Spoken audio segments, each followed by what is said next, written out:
Developing grippers for the Fanuc's robot arm. Here we have more information of what kind of filament works better on each part.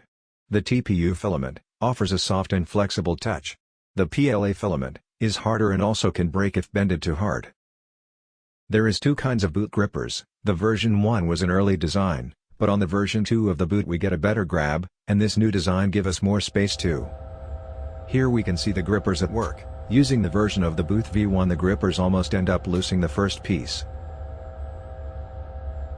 Let's see it again in slow motion.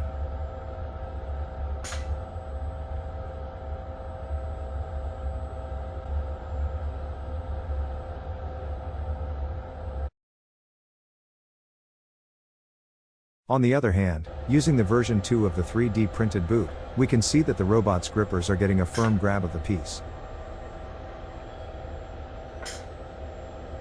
Let's see it again in slow motion.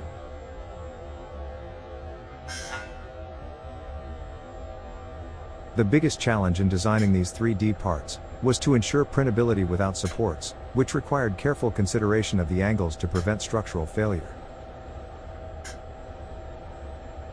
Thanks for watching.